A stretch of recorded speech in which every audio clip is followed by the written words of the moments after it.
If you want to write stories your readers will love, there are 3 things you need to do. Understand storytelling principles, see how other writers have applied those principles, and then use them in your own work.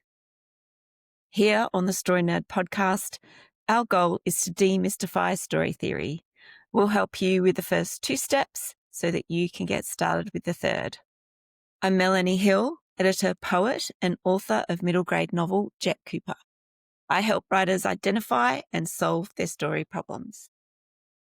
And I'm Valerie Francis. I'm a writer and a story editor, and I teach women who are writing in all genres how stories work so they can finish their books faster and without frustration. On today's episode, Valerie pitched The Man Who Knew Too Much so that we can study the speech in praise of the villain.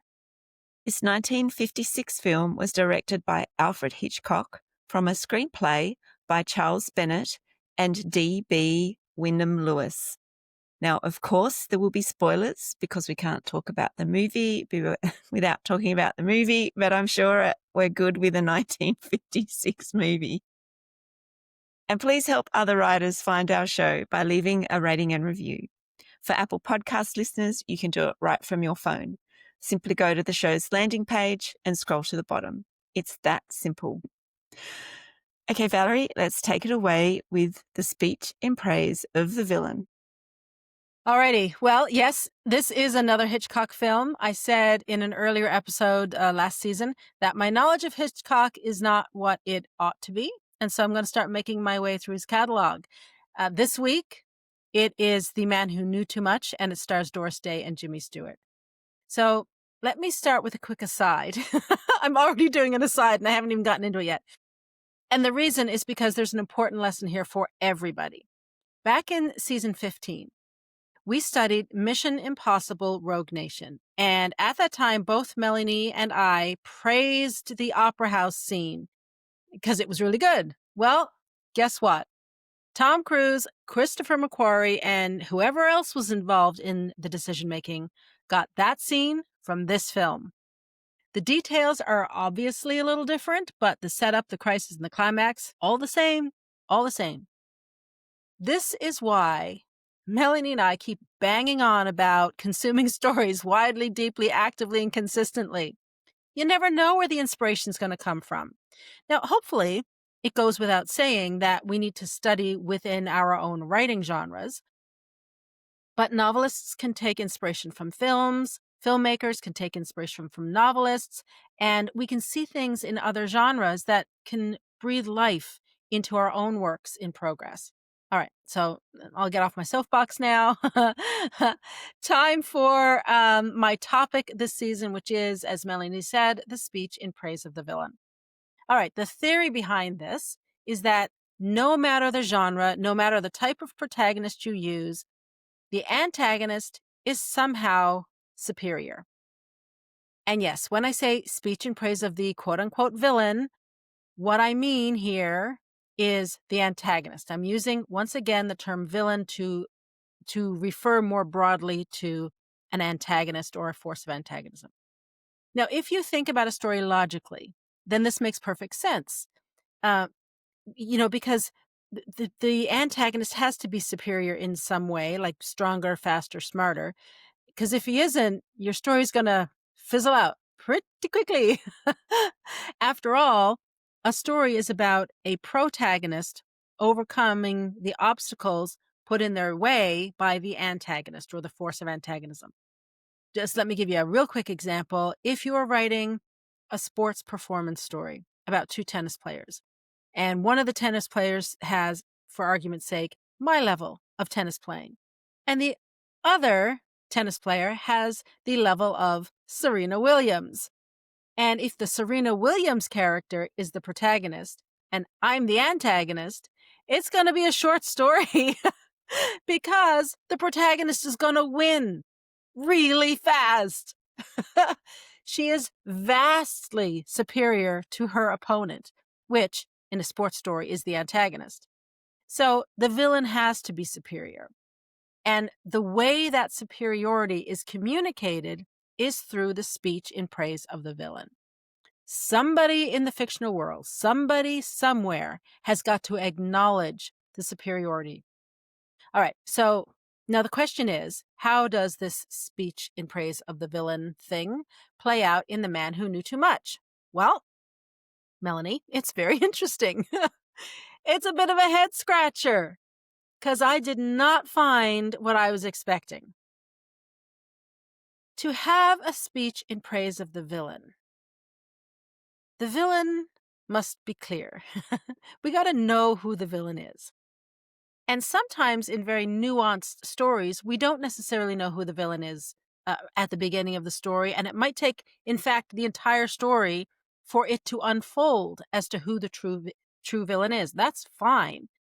In those types of stories, you also have a cast of very complex characters. So when the villain is ultimately revealed, it makes sense because there have been many speeches in praise of many of the characters, and it all kind of works out. Even in a whodunit, when we don't know the identity of the killer, we still know that the killer is particularly skilled or particularly devious, or they're praising the killer without knowing the true identity of the killer. There's still something there. In The Man Who Knew Too Much, we think the villains are Mr. and Mrs. Drayton. After all, they're the people who kidnapped Hank, the little boy. And yes, they certainly are villains, but they're not the primary villain. They're merely hired guns working for a foreign ambassador to Britain who wants them to arrange for the murder of his country's prime minister. It's not the British prime minister, it's the prime minister of his country. Now, exactly who this ambassador is, or which country he is from, or why he wants his PM murdered is never ever revealed. We do know that the Draytons are afraid of him because we see their reaction to him. They never give voice to their fear, though, or explain why they're afraid.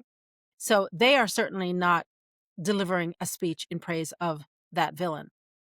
When it comes to the ambassador, the only thing that comes close to a speech in praise of him is when Mr. Buchanan, who is the inspector from Special Branch, Scotland Yard, informs the McKennas that the embassy is essentially foreign soil. Ben McKenna, the dad, played by Jimmy Stewart, then says, quote, "They can steal kids and get away with it." That is the only line that indicates the superiority of that villain. And I mean, he's an ambassador, so he has a status in society, and there's certainly power and influence that comes with that. But it's not alluded to, or it's not really a thing in this movie. That line, "They can steal kids and get away with it," is all we have. It's not really a speech, but it's all we've got as it relates to the ambassador as a villain anyway. Okay, so let's circle back to the Draytons then. What about them? As far as Ben and Joe McKenna know, they are the only villains. The Draytons kidnapped their son, but even they don't give voice to how crafty or devious or dangerous the Draytons are or are not.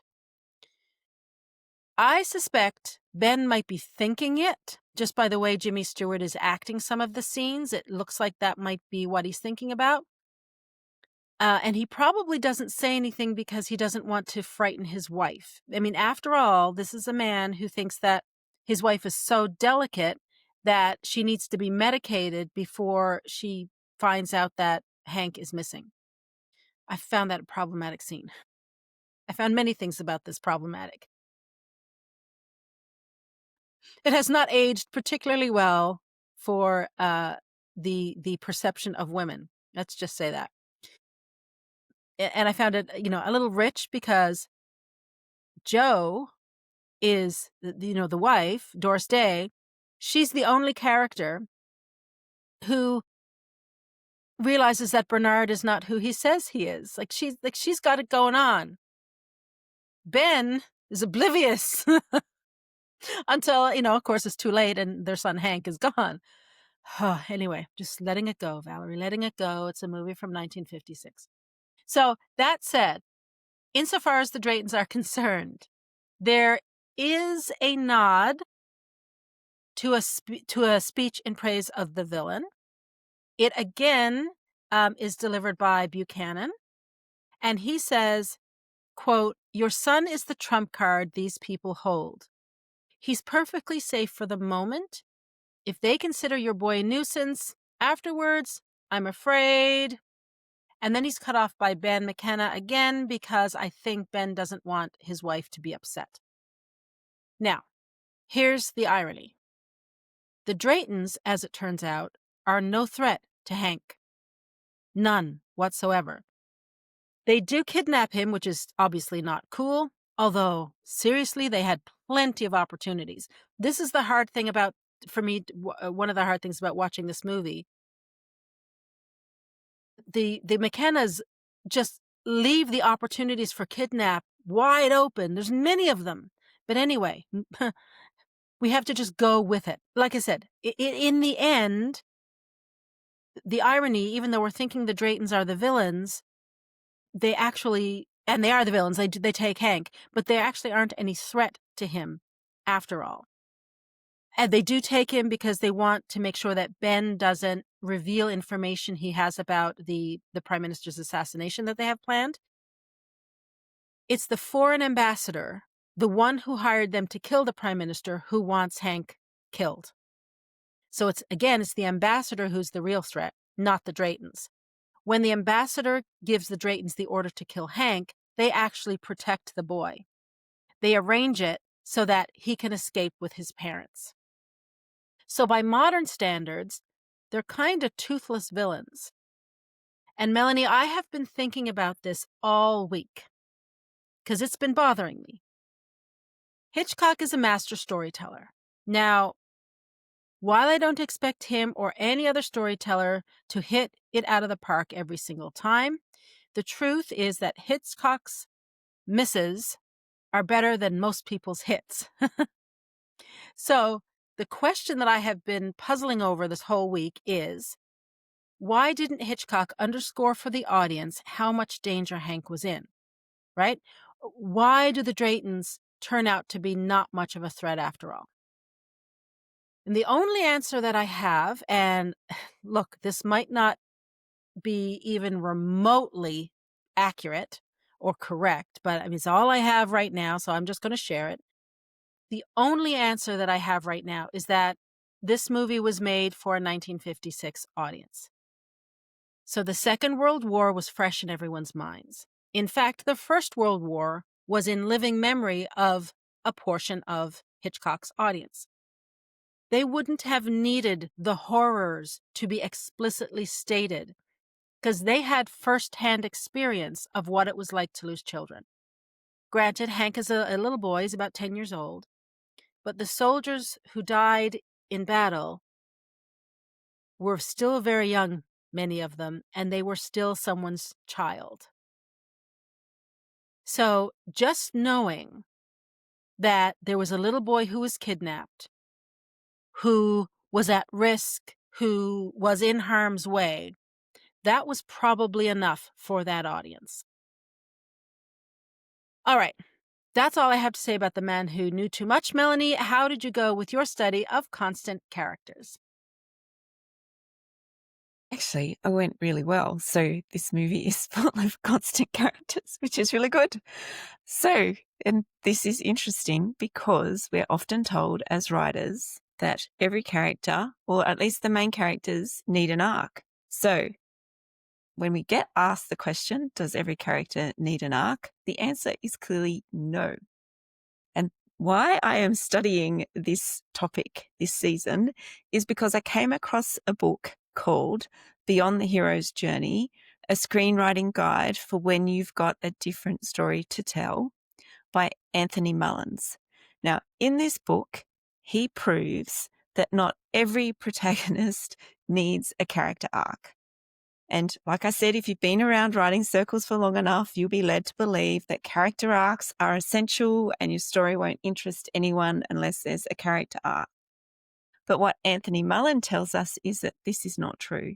And he cites plenty of examples of internal change arcs, ambivalent change arcs, and flat arcs or constant characters. So who is Anthony Mullins and why do I want to learn from him? Well, he has written for the TV show Lost.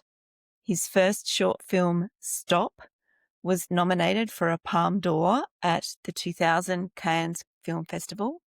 He's won Primetime Emmys, International Digital Emmys, 2 BAFTAs, and 5 Australian Writers Guild Awards. So that's some pretty good writing chops right there. And yes, he is Australian, so, bonus points, woohoo. Now, what studying for this podcast and reading Mullins's book has taught me is that the hero's journey and the 3-act structure doesn't always work for every story. And I also realized that there are way, way more constant characters in stories than most writers realize. And in fact, a constant character has a certain level of commercial success, right? Think about James Bond, Temperance Brennan, Marple, and Paddington Bear. Now, when I'm talking about constant characters, what I am saying is that the character remains emotionally constant. They don't make new or unfamiliar choices. Constant characters draw on the same choices that they always make to deal with the conflict or the forces of antagonism that they face. Their beliefs, desires, and values remain the same. Now, Mullins's way of analysing arcs is different from traditional means. He proposes that there are 2 types of characters. There are change characters or there are constant characters. And that there are 3 types of story arcs. There are optimistic outcomes, so the conflict is resolved. There are ambivalent outcomes, so there are good outcomes and bad outcomes at the same time. And there are pessimistic outcomes, which means that the conflict is not resolved. So this season, I'm going to look at constant characters in stories with 3 different outcomes. Now, constant characters aren't just made up for stories. There are constant characters in real life. And I know because I kind of live with a couple of them. So I'm sure that you will have met people who share constant character traits. And these people, stubborn, single-minded, resolute, and most importantly, they change the world around them to suit their needs. So I'm going to say that again. Constant characters bend the world to suit them. They don't change to suit the world. Now, I want you to think about this in story terms. We have said the following many times on the podcast. Stories are about change. This remains true for stories with constant characters. What is different is where the change occurs. So it's external, not internal change. So how do we track this or see this in stories that we read or watch? Well, we look for the decisions that the character makes because decisions tell us what characters are thinking. Decisions are the internal thoughts made external. So if a character makes the same decision over and over again, they aren't changing. They are constant characters. Now let's think about this in The Man Who Knew Too Much. Ben and Joe McKenna are constant characters, and the story has an optimistic arc because at the end of the movie, Ben and Joe stop the assassination of a foreign prime minister and they are reunited with their son, Hank. So they have overcome the conflict, or they've resolved the conflict in a positive way by the end of the story. So how do we know that Ben and Joe are constant characters? Because they make the same decisions over and over again to deal with Hank's kidnapping. Ben is the primary protagonist, and from the start, he doesn't like asking for help. And when he gets the first call telling him to keep his mouth shut, and he realizes that Hank has been kidnapped, he makes the same decision. He does not ask for help and he does not tell anyone about it. And he does the same thing when he and Joe arrive in England and he's met by a special branch of Scotland Yard. He rejects the inspector's offer for help. And at the end, when they visit the Prime Minister at the embassy, he and Joe go in alone.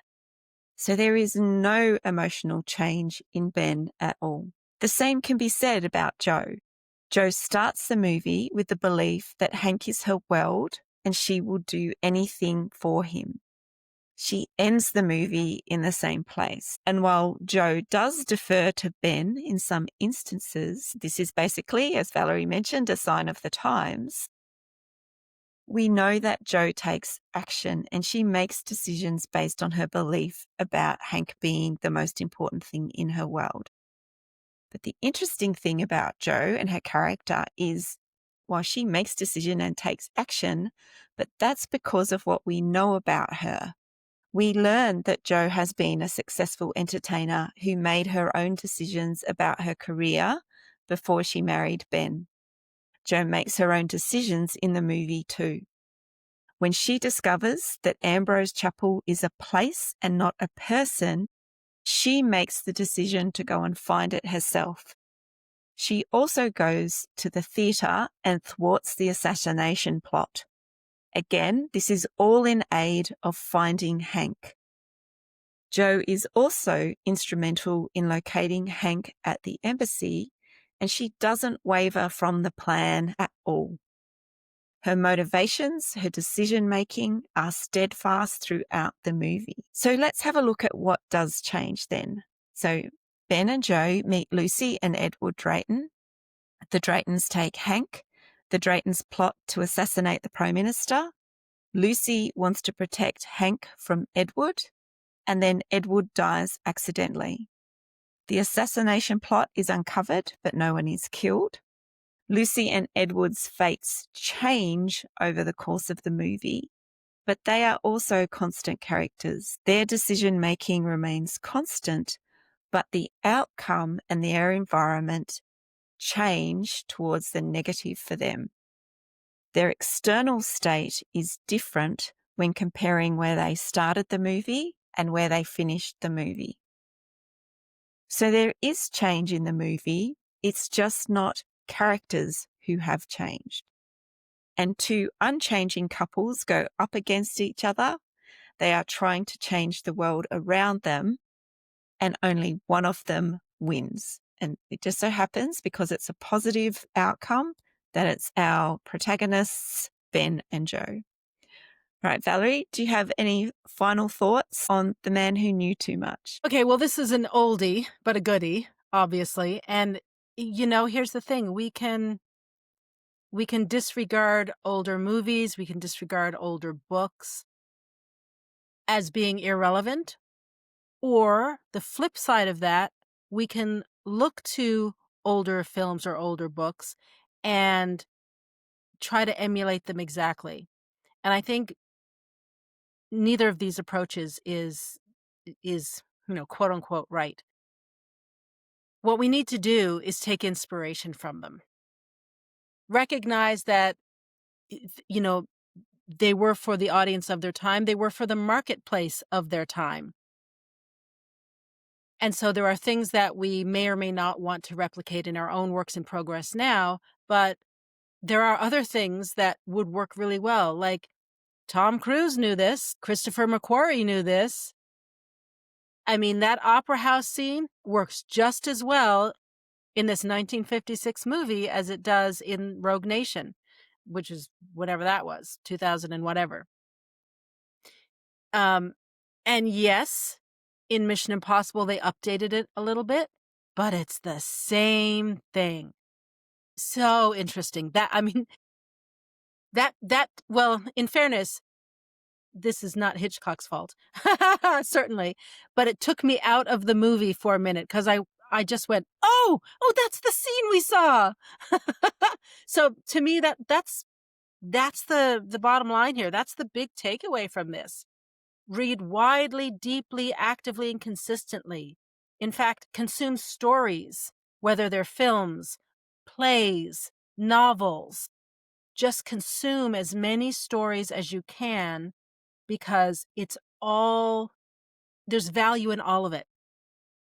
There's value in all of it. And there might be an idea in an old story from, 50 years ago, 100 years ago, that will work really well in the book that you're writing right now. Excellent. Well, that wraps it up for this week. Join us again next week when we discuss Erin Brockovich. To support the show, please leave us a rating and review and tell your writer friends about us. For the power to write a best-selling story, visit storynerd.ca/courses. And to join Valerie's Inner Circle, go to valeriefrancis.ca/inner circle. And for more information about my books, please visit me at melaniehill.au. And remember, story theory doesn't have to be difficult. It's a tool to help you write more, not less. So take it one step at a time and have fun.